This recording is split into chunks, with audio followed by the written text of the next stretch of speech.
Dr. Sheff, thank you for making time for me today. I really appreciate it. Thanks so much for having me. I'm thrilled to be here. Great. And so first, I was hoping maybe you could just introduce yourself and talk about your main research interests. I'm Dr. Elizabeth Sheff. Most people call me Dr. Eli. I have been studying polyamorous families with children since 1996. I started Wow. that as my dissertation research at the University of Colorado in Boulder. Since then, I have also studied BDSM or kinky sex and used that knowledge to kind of branch into the law as well. So now I'm not only a sexuality scholar and a family scholar, but a legal scholar as well. Wow. There's endless interesting routes we could go down with that introduction. That's a pretty juicy introduction. Well, just to first off kind of like lay the groundwork for the rest of our discussion, how do you define polyamory? Because I think people have really misguided notions of what the term actually means. Absolutely. And even people who think they know or who practice polyamory might disagree on the definition of polyamory, ultimately. It's fairly complex. So I define it fairly broadly, actually, and then ask my respondents what it means to them.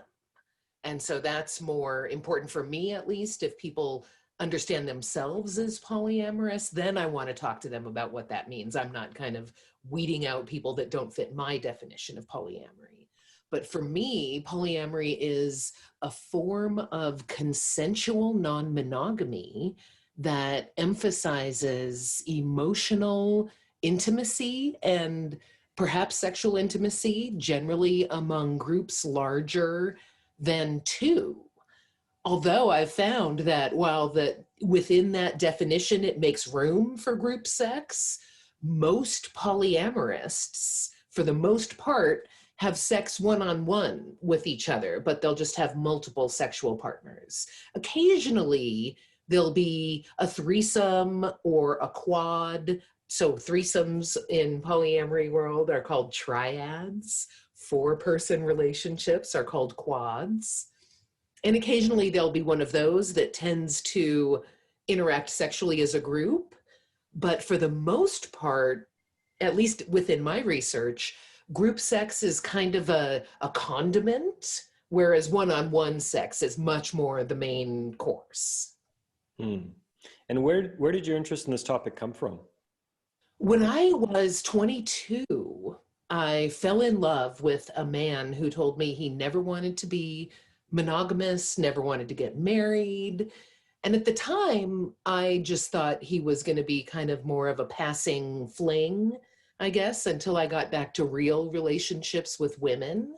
So when he told me that on our first date, I was like, whatever, dude, freak, I don't care. You know, you don't mean anything to me, so you just have your whatever, your freaky stuff to yourself. But then later when I fell in love with him, I was like, whoa, what does this mean? Like non-monogamy? I don't even understand like how we could be unmarried, non-monogamous, and in a serious relationship, like having children and things. I was like, how does this all fit together?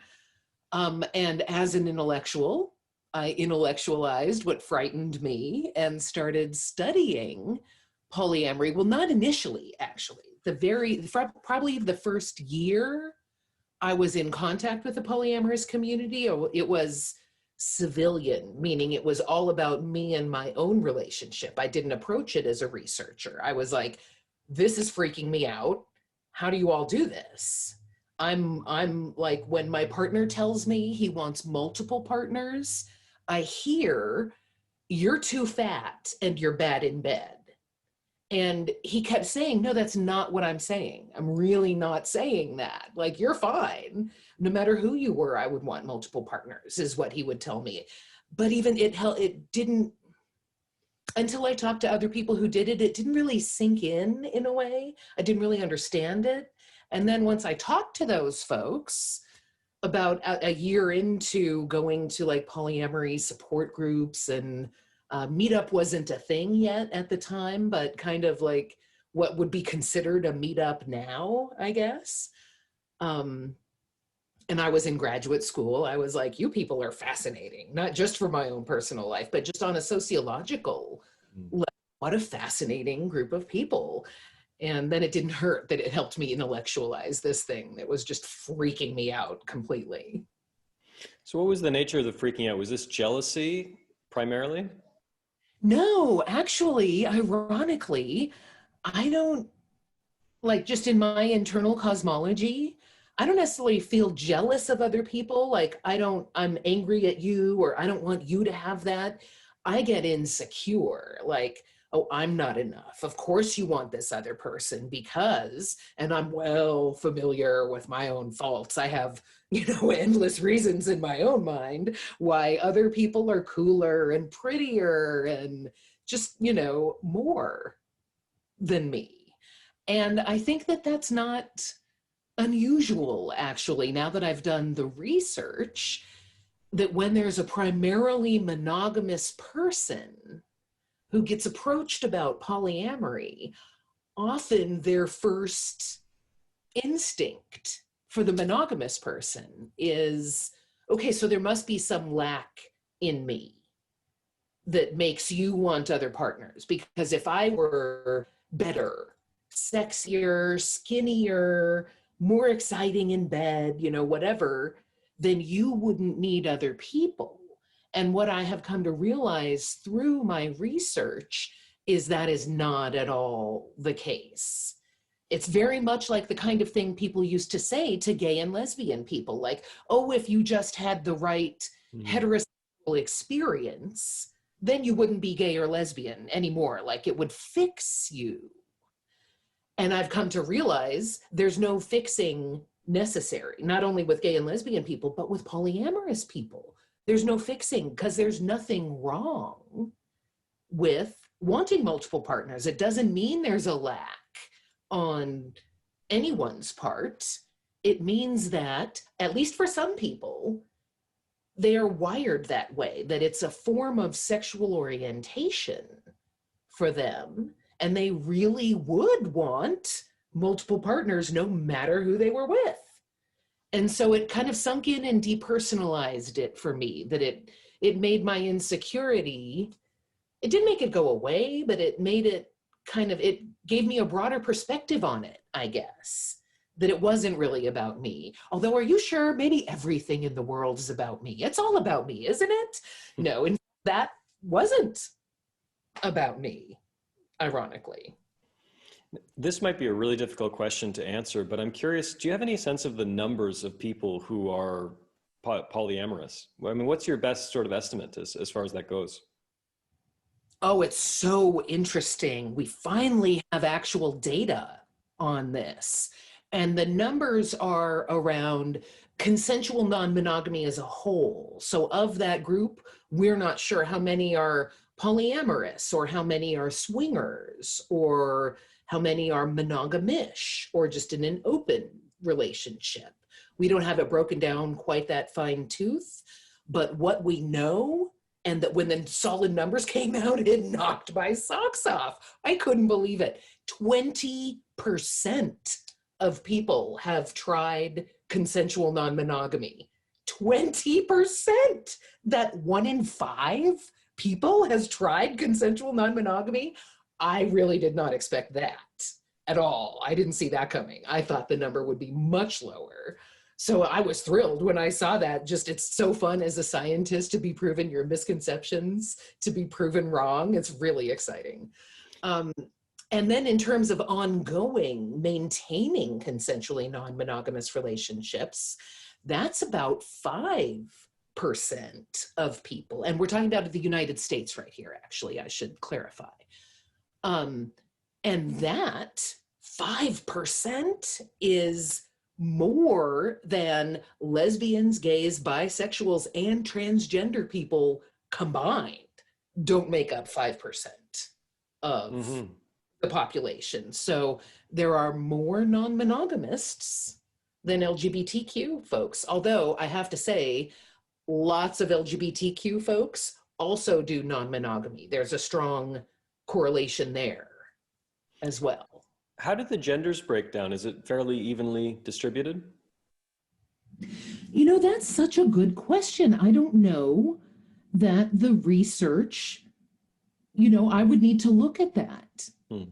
check that out. You know, research answers that question is Terry Conley. And if you really want to know, I can absolutely find that data for you. It's interesting that we don't really have super solid data on that Hmm. yet. In fact, ironically, that's one of the things that the bonding project, this relationship test I've been working on with my collaborators, um, has been showing us that with some really preliminary data from our beta testing of that, over half of our respondents right now are LGBTQ. So considerably less than half are heterosexual. I think it was like 30 something percent were heterosexual, which surprised me. And that could be a function of who we know as the team putting it together, who we know personally, and kind of asking our beta testers to check it out. So as it gets wider distribution, I have a feeling that LGBTQ might go down. But at least among that population, cisgender folks only make up, I would say, half to 2/3 maybe, and at least a third, if not half, of the folks are either agender or genderqueer or gender non-binary or transgender.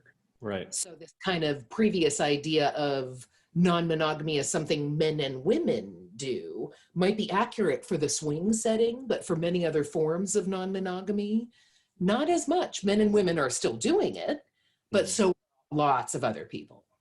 Right. I appreciated something you said earlier. I'd like to come back to it, where you distinguished, or you made it clear that, and correct me if I'm wrong, but for the most part, polyamorous relationships are not swinging. Like there's not group sex, there's not massive orgies going on.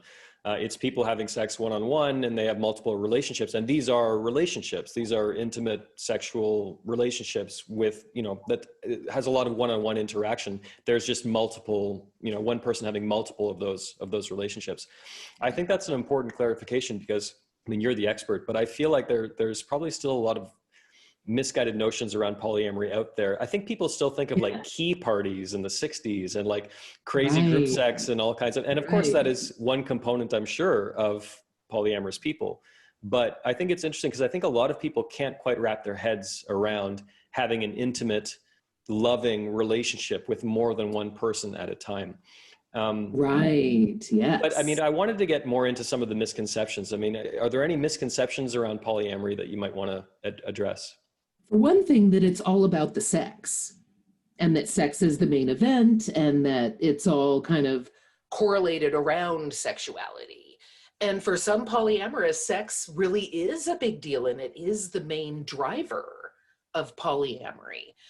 But for, I would say, the majority of people, especially long-term polyamorists, sex takes a second or third or fourth seat to other elements of the relationship, much like heterosexual monogamous relationships that last for a long time.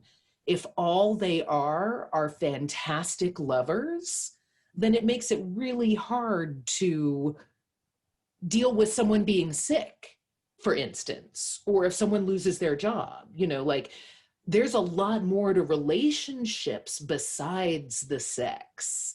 In fact, it's so important in polyamorous relationships that I made up the word polyaffective for an emotional relationship within a polycule. So let me back up just a little bit.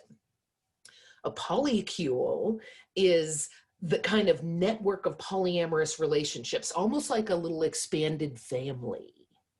So let's say it's 3 people together, and then so they would be the polycule, the 3 people with, let's say, their children and dogs, and perhaps cats as well.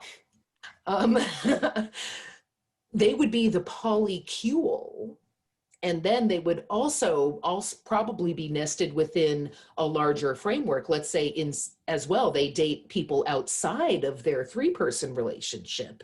Depending on how closely aligned those people are, they may also be members of the polycule, or they might be members of kind of a broader social network. But I have found that it's the non-sexual relationships within the polycule that make the difference between that family being resilient over long periods of time and that family kind of crashing and burning spectacularly.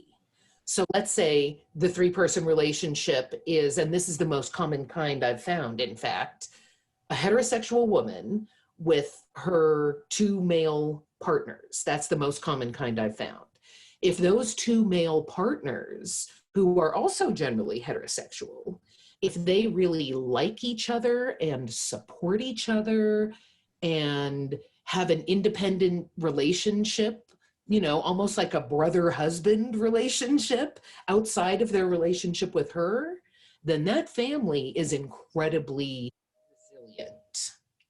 If, on the other hand, those two men do not like each other, then that family is not going to get along well over the long haul. The two non-romantic partners, if they're having tension and angst, that's not a resilient family. When they cooperate in keeping the family together, that's an incredibly resilient family.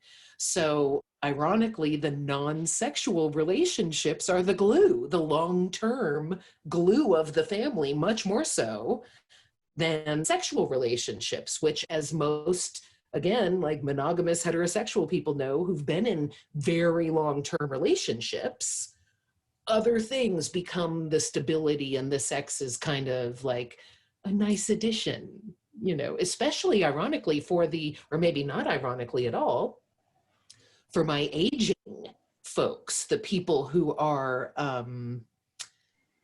you know, retired and perhaps facing a different social life and or perhaps health implications, you know. So I'm talking about polyamorous people in like their 70s and 80s, and a couple of them in their 90s, although I hardly have any, I would say just the one maybe in his 90s, but most of the elders I'm talking about are in like their 60s, 70s, and 80s.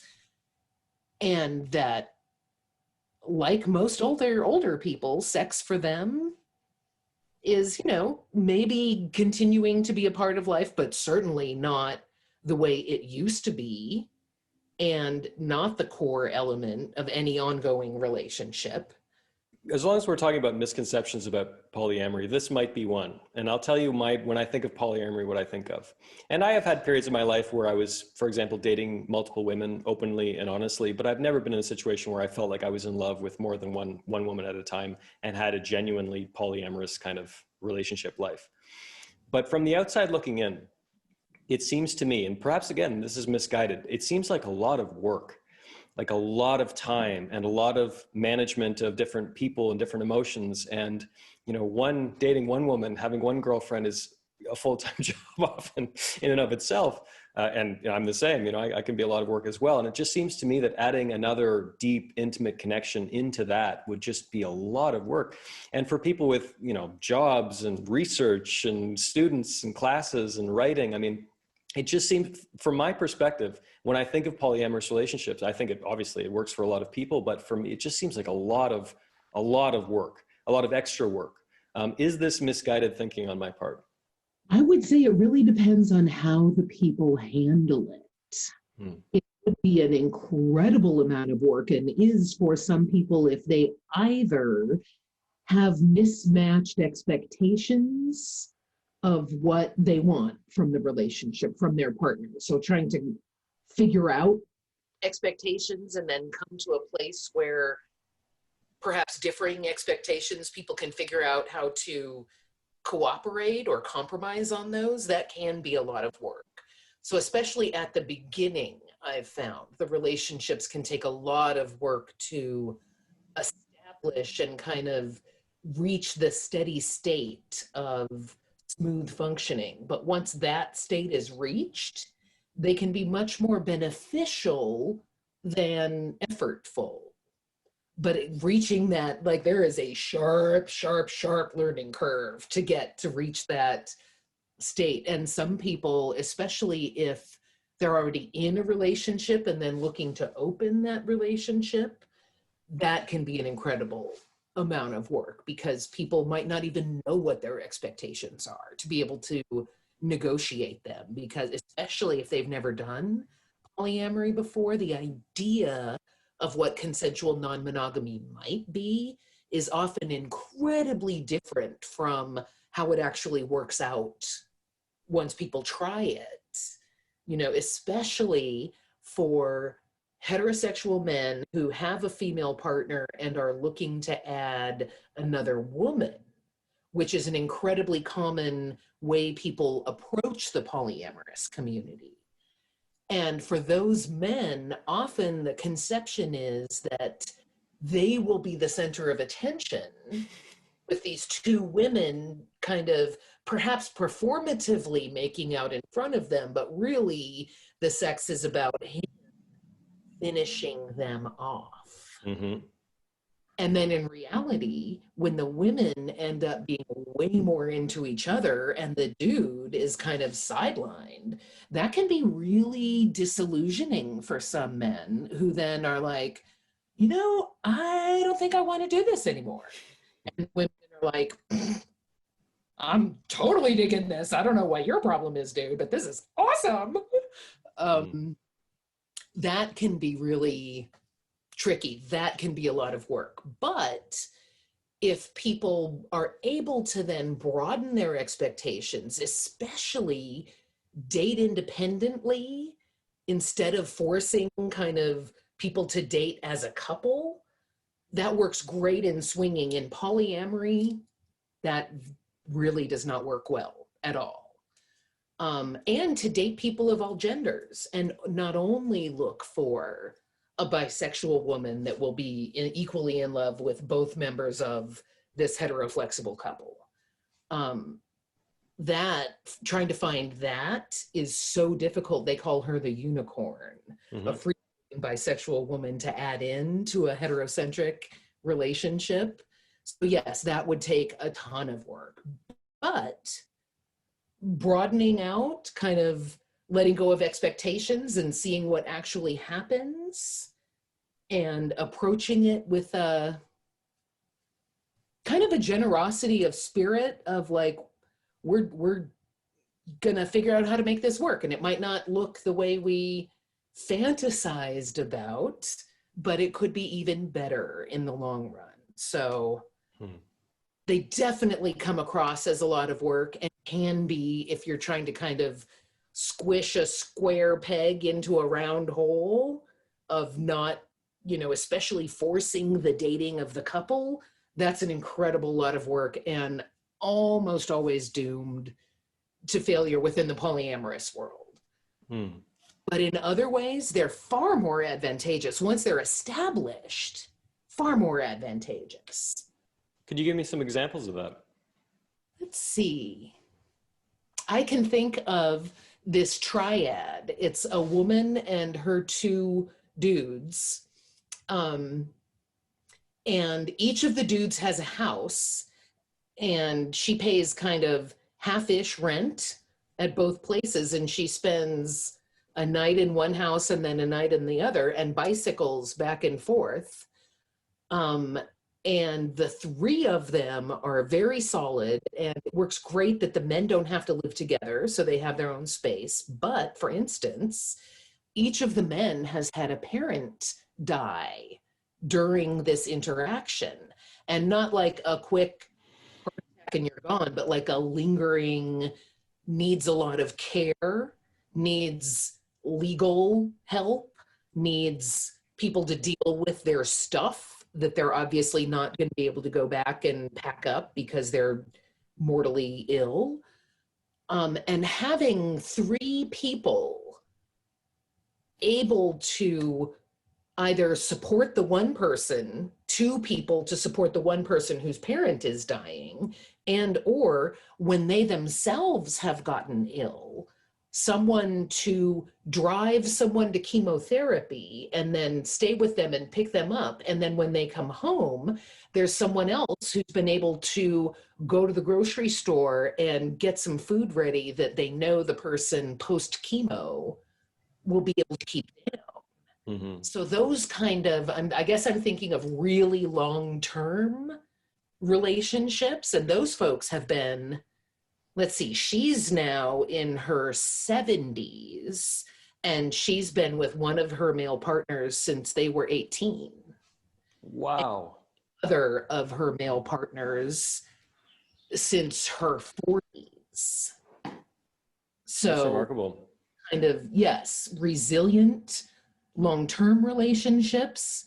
They had, when they first got together, the first year of transitioning from kind of her and the guy she'd been with since she was 18 to adding another primary partner, that first year was hard for them. The 35 years since then have been fantastic, well worth the difficulty of that 1 year. So I can guarantee that you're currently blowing some of my listeners and viewers' minds right now, because one of my main interests is jealousy and helping people overcome jealousy. And I like to point to polyamorous communities as an example when I'm trying to prove the point that jealousy isn't an inherent quality of being human, that, you know, it's not built into us, it's not insurmountable necessarily. And, you know, there's lots of examples of people who have successfully overcome it. And in some circumstances that an outsider looking at that would say, good Lord, I'd be so jealous and I don't know how I'd overcome that. Maybe you could talk a little bit about jealousy in the context of polyamory. I would say that jealousy is something that is human. So there I'm going to kind of disagree with you. I would say that a lot of people do experience jealousy within polyamory, but ironically, the research says that people are way more jealous when you measure levels of jealousy, self-reported levels of jealousy from people in monogamous relationships and polyamorous relationships. The monogamous people measure much higher on jealousy because they're not supposed to be attracted to other people. They're not supposed to think about other people. So it's much more threatening. Whereas the polyamorous people do experience it, but they've got all sorts of ways to deal with it, especially talking about it directly. I would say in the first 2 waves of data collection, or even the first 3, which would be about 15, 20-ish years, there were at least 4 people who told me that they had never experienced jealousy. They did not understand the emotion, like it didn't land with them.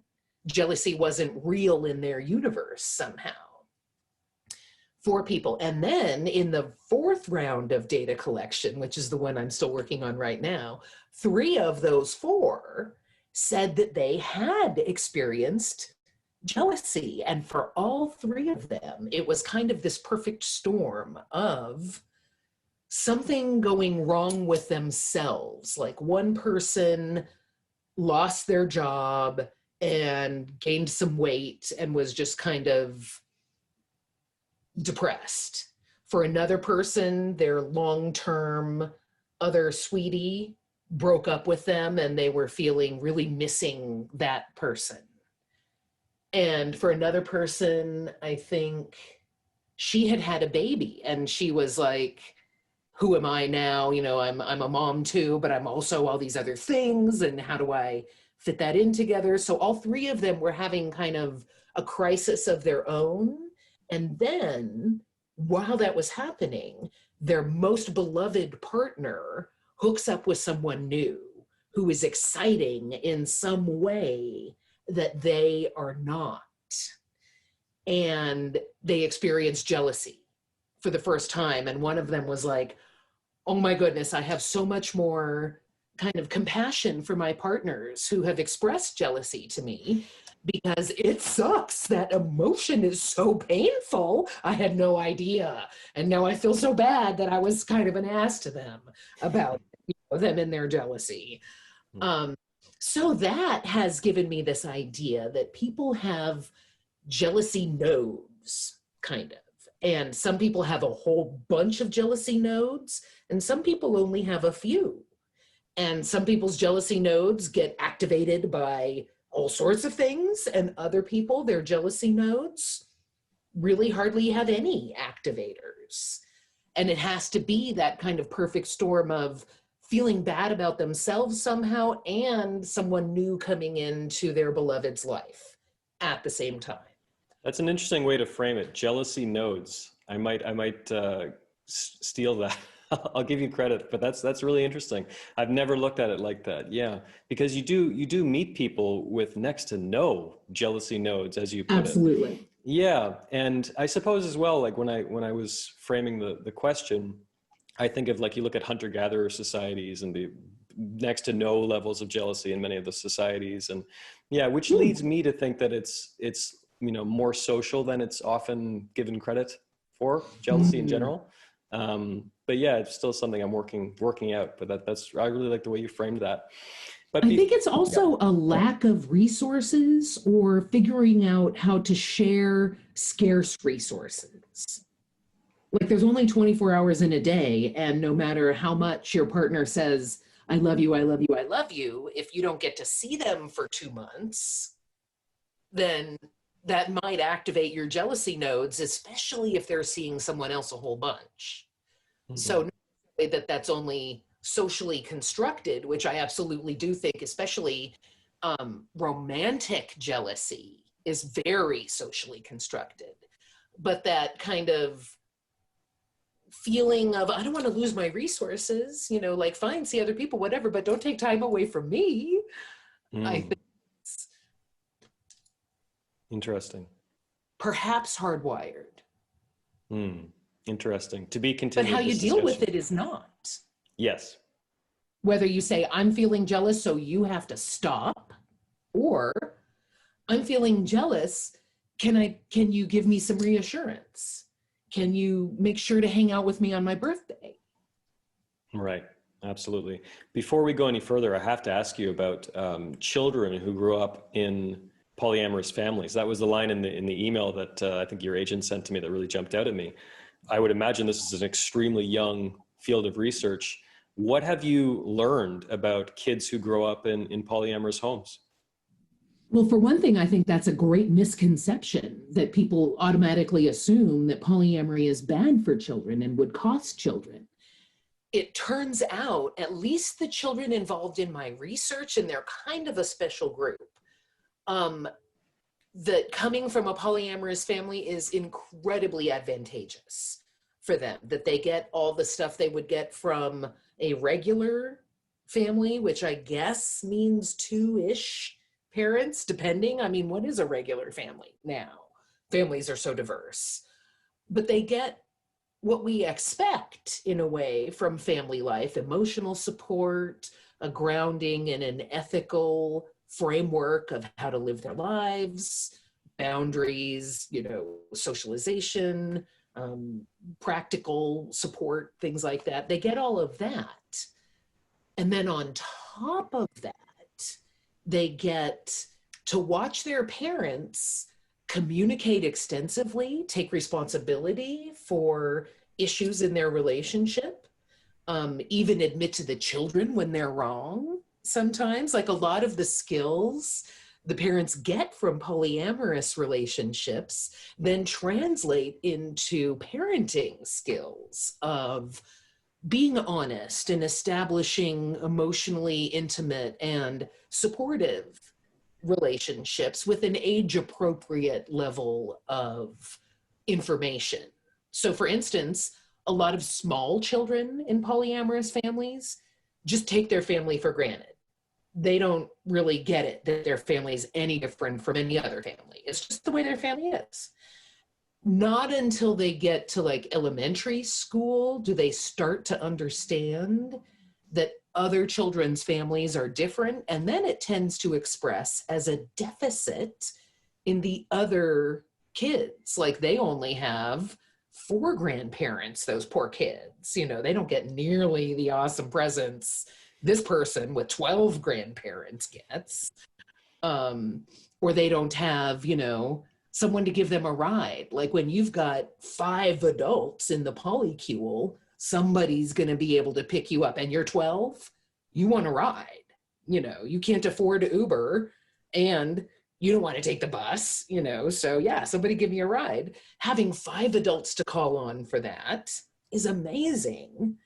But what really stands, so in the moment, the children are like, I get these practical advantages from this. And then once they hit like 22 to 30, I would say, they start looking back and they're finding all of these incredibly valuable social skills that they learned in their families.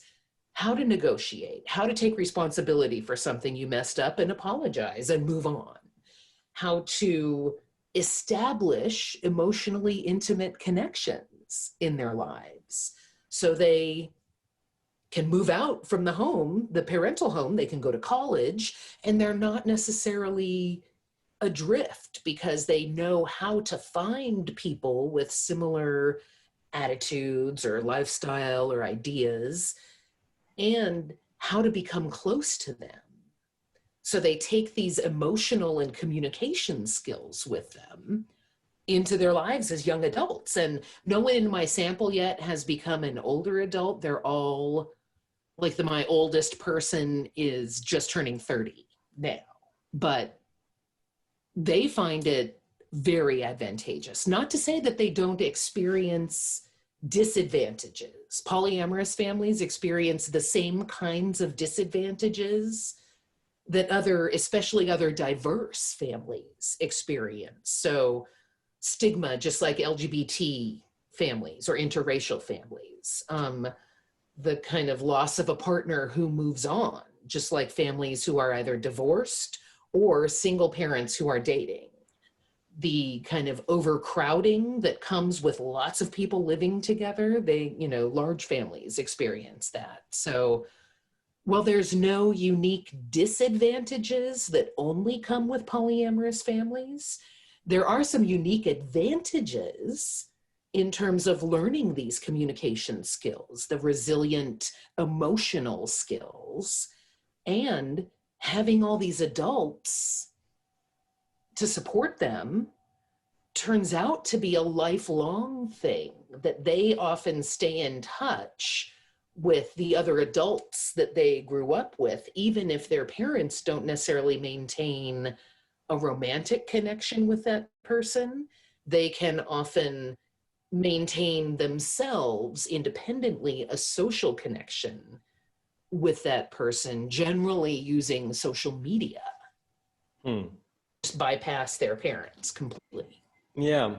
One thing I was thinking about when I was preparing for this interview is, and again, you're the expert, but it seems to me that when there was started to be research done on children who grew up in gay homes, like their parents were gay, and just in general in society, people would think, oh, the kids are going to be gay, right? Like, oh, that's going to make them have all these weird ideas and they're going to be gay and this is a problem. And then gay children, you know, the research came out, gay children grew up and some were gay and some were straight, and it had no bearing on their sexuality because of course, right? Like that makes total sense. Is there any research that's analogous to what I just described in terms of polyamory, kids growing up in polyamorous homes? I always ask my sample that. And on the one hand, I'm a little nervous about the question because even just asking, do your kids grow up to be polyamorous? Kind of the underlying thing is, this is weird and we hope they don't, because we never ask monogamous heterosexual parents, do your kids grow up to be heterosexual? Sure. To be monogamous? You know, we don't. So underlying the question, there's kind of problematizing it. But even so, I wondered that myself. So I would always ask the kids, and get a huge range of responses, I would say. Some of them that polyamory is too constraining and relationship anarchy is the choice they would make, because relationship anarchy. Okay, what is relationship anarchy? Relationship anarchy is a form of relationship sometimes frequently associated with non-monogamy, where people organize their relationships individually and independently, not around, for instance, social conventions that say till death do you part, but because they want to be together, and they're together as long as the relationship works well for both of them. And then if it stops working, they either change the relationship, so, address underlying issues so it works better, or if they've like grown apart or something, they change the relationship into a non-romantic relationship. And or people who don't necessarily want to organize their life around a romantic relationship, so may have sexual and or romantic relationships, but having a single, primary partner that they always have Christmas and Thanksgiving and a car payment, things like that, they don't want that. They would much prefer more independent and individual relationships. Okay. Interesting. Yeah, that's a great title for like a podcast, Relationship Anarchy. That's fantastic. Oh, it's just within the last 10 years, it's become, and now there's been a lot written about it. Some people relate it to solo polyamory. Still implies within a polyamorous framework, so there is some desire for both kind of romantic and or sexual intimacy. Other people who just practice it as more of a relationship style and not necessarily a sexuality, especially if they are aromantic or asexual. Relationship anarchy can work great for them because they're not necessarily wanting a spouse, but they are wanting emotionally intimate, durable relationships. Right. So some of the kids are like, I want that. Polyamory has too many rules. Others of the kids, on the other far extreme, a direct quote, one of the young women, when I asked her if she thought she would be polyamorous, she was like, no fucking way. No, under no circumstances, no, absolutely not. More of the kids, however, are, I would say, in this middle zone where they're like, maybe. One kid told me he was 15, still trying to figure out the whole like kissing with the tongue thing. And polyamory was just like, he couldn't even think about it right now. Way beyond like, ask me once I figured this other stuff out. I'm just kind of getting for this. I don't know. I can't even think about that right now. Was his? I hope he's figured it out. The kissing thing. Well, I mean. Yes. Oh, yes. Yes. Yeah. For others of them, they're like, well, it really depends on my partner. Let's see what happens in my life, and then maybe not. So it's definitely on the potential menu, but they don't feel compelled to do it. Right. Very interesting. Before we run out of time, tell me about the bonding project.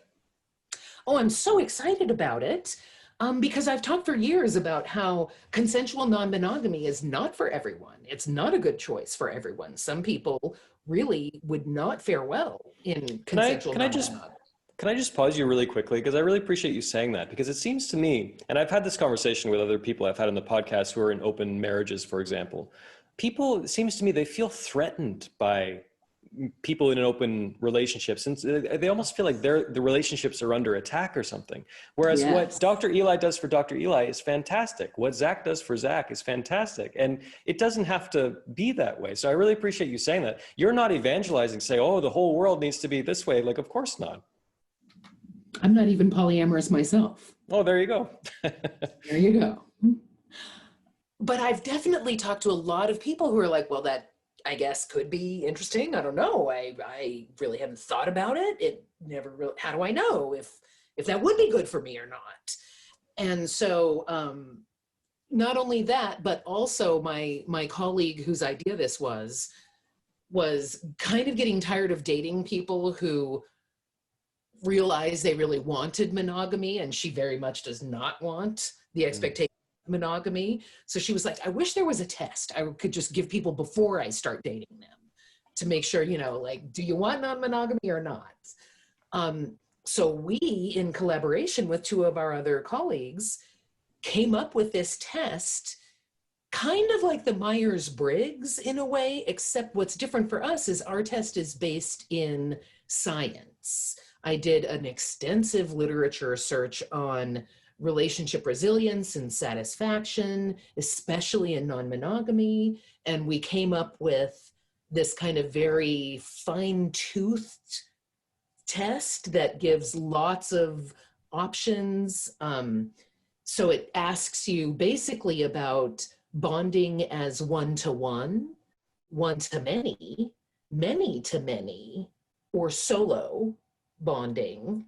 And then when you get the results back, what you get is kind of divided into these categories of, are you comfortable, curious, cautious, or challenged by that? So it gives you a metric on each of those one-to-one, one-to-many.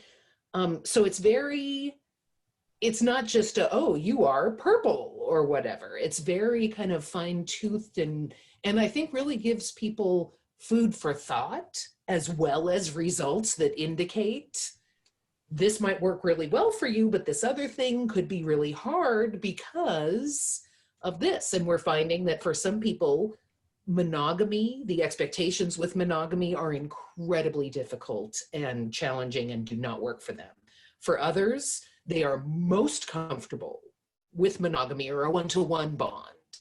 And the idea of bonding with multiple people is not at all comfortable for them. Right. Clearly, those two folks should not date. They should hopefully find people whose results are closer to their own. Yeah, I took the test. It's very well executed. I recommend What did you anyone think? listening. Do you I mind thought it if was I very ask well your done. results? Maybe we can talk about that some other time. Okay.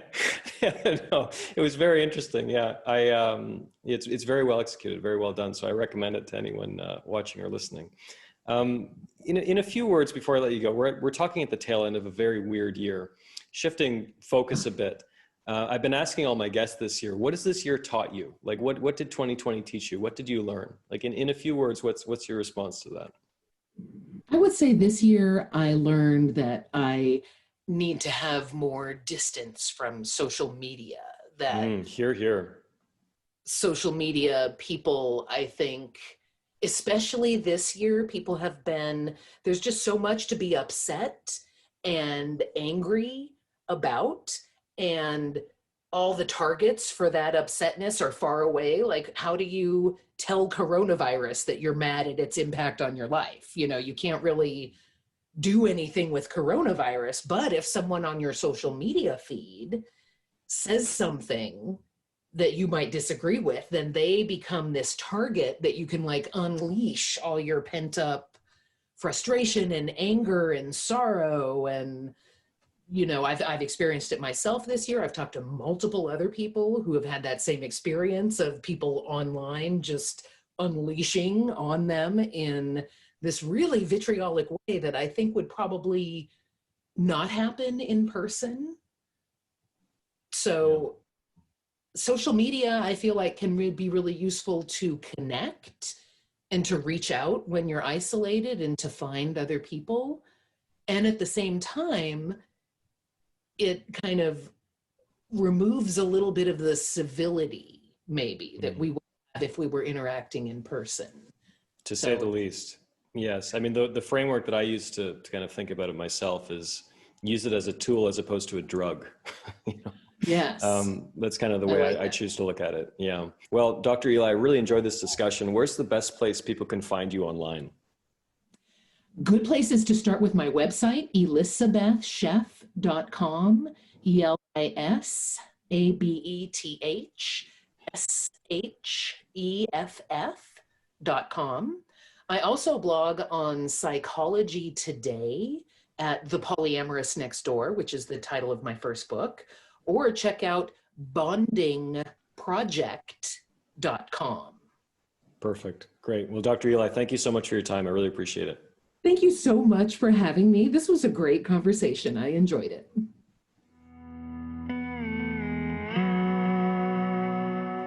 I hope you enjoyed today's episode of Humans in Love. If you'd like to learn more about my guests, my work, or you'd like to listen to back episodes of the podcast, please visit humansinlove.com. If you haven't already, be sure to subscribe to Humans in Love using your podcast app of choice. If you're a fan of Humans in Love, and you'd like to help keep the show going and help me spread the word, please take 30 seconds out of your day to leave a rating and review on Apple Podcasts or your podcast app of choice. Before I let you go, remember that life is short, so let's make it count. And thank you, as always, for your listenership and support. I'll talk to you again very soon.